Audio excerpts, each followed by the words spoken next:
Hey, I'm Jim. This is a mirror off of a 2009 Chevy Kodiak C4500.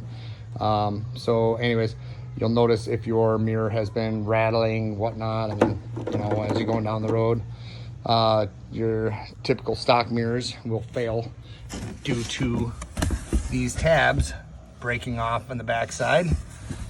These are in the rear are still, where's my finger? There it is, still intact.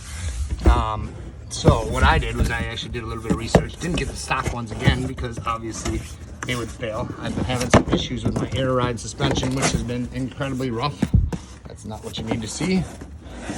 I already replaced the passenger side mirror. Couldn't remember how to do the front side or the other side when it came down to it. So this is what I ordered, and by far awesome. What do you need, dog? By far, I mean, it's reinforced. It's not going to fail as quickly, if any, as the other mirrors. I'll show you here. Yeah, maybe I lie. Okay, so I want to show you how these come off as well, but I want to show you a picture of how they have that tab. See how much better that is? It is reinforced in there, way more surface area.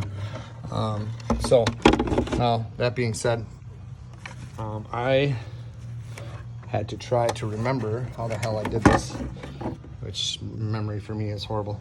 Okay, so first off, when this is clipped in place, what you're gonna wanna do is have a body tool. You know, I used one of these. Pretty much got in between, God, I can't video and do this stuff at the same time. Oh, look, there I am. So basically get this edge, here, I'll take this one. This is the style tool that I actually used. Get in between these two, tip this mirror all the way up. You know, as high as it'll go, it won't go that high when it's connected in.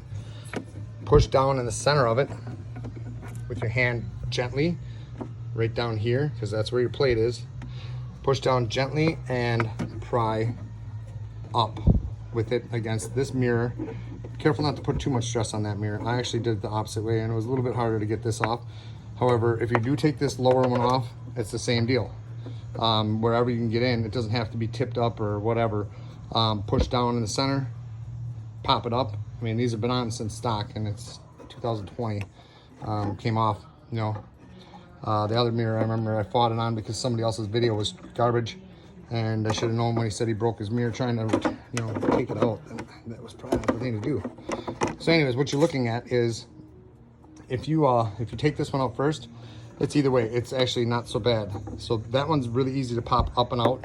And what I did was I pried off of this, in between this area down here, which is the lower mount. And to get this off, it is a 13 millimeter. I basically use this 13 millimeter and an extension. Pop that bolt off that holds that mirror up, and unclip your wiring harnesses or your wiring connectors. So if you get this off, this is what you're looking at. There's tabs that basically, when you put it back on, click down. So you're basically just prying it up, pick it up, gently put it off to the side because you have your contacts on there. This one, there's a little lip right there that I used.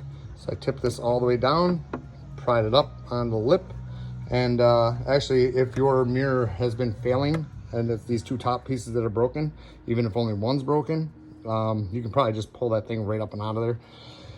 And then always keep in mind, if you have leaded mirrors, the placement of your lens on the outside, because I put the other one in backwards. Doesn't really matter.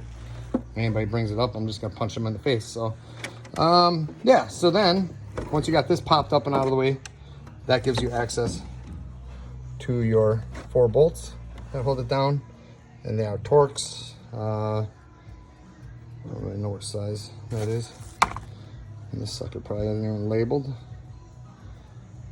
and I only have one eye, so I can't read, thanks to getting attacked by a pit bull.